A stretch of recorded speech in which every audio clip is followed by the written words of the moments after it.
En la memòria col·lectiva dels pobles del nostre territori, la roba no és només vestimenta, és llenguatge, és identitat, és història que s'arrela en cada puntada. La indumentària valenciana, tan present en les celebracions falleres, és el reflex d'un poble que ha sabut evolucionar sense oblidar.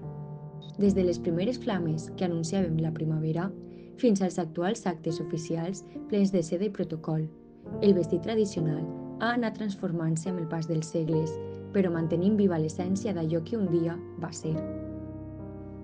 En els inicis de les falles, cap al segle XVIII, les celebracions populars s'omplien de fusta cremada i vestits senzills. Les dones lluïen roba del dia a dia, gonelles de llana, davantals de cotó, camises de lli i mocadors per al cap. El justet, que ja formava part d'aquesta indumentària, encaixava el cos en formes austeres i la funció era més pràctica que estètica. L'home, per la seva part, vestia saragüells amples, faixa ampla i camisa blanca. A sobre, un xupetí curt i mocador al cap o al coll, i als peus, espardenyers de veta. Els teixits parlaven d'una vida lligada a la terra, a la feina i a la humilitat. Amb el pas del temps i la institucionalització de les falles, la roba començà a envellir-se. Al segle XIX, les influències burgeses i la necessitat de diferenciar els dies de festa deslaborables portaren a una sofisticació dels materials. La seda, el raig i el brocat prengueren protagonisme. Els justets femenins es feren més ornamentats, amb botons de nacre i brodats minuciosos, mentre que les gonelles guanyaren vol i pes. Les manteletes i els mocadors de pit afegiren un toc de delicadesa i solemnitat a la figura femenina. En paral·lel, els homes també incorporaren variants més formals, com el vestit de torrentí, amb calces ajustades, xupa llarga, faixa treballada, mocador elegant i sabates negres.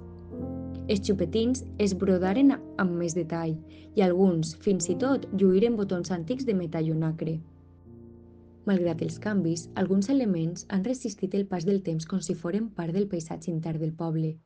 El justet continua sent peça clau en la indumentària femenina, igual com la faixa i els saragüells ho són en la masculina.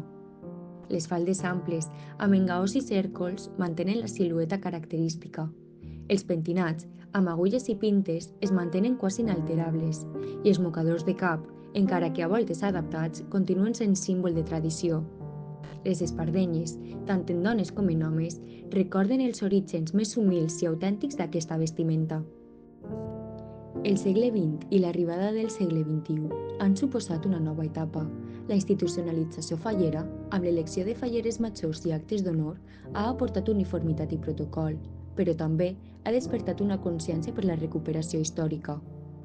Avui conviuen diversos estils, des del vestit d'estil segle XVIII més fidels als orígens populars fins als models més romàntics i isabelins. Els homes també trien entre el tradicional saragüell, el torrentí o altres variants més modernes però amb essència antiga. Cada detall, cada peça, cada puntada és una decisió conscient de representar una part de la nostra història. Així, la indumentària valenciana no és només una peça de museu, sinó que també és una expressió viva que es transforma sense perdre la seva ànima. És llegat i renovació, és orgull que es cuixa amb fil d'or i de memòria. A cada vestit hi ha una història, cultura i identitat, i mentre hi hagi flames i música a les places, mentre els monuments s'alcen i es cremen any rere any, el poble valencià continuarà vestint-se de si mateix, amb respecte, bellesa i tradició.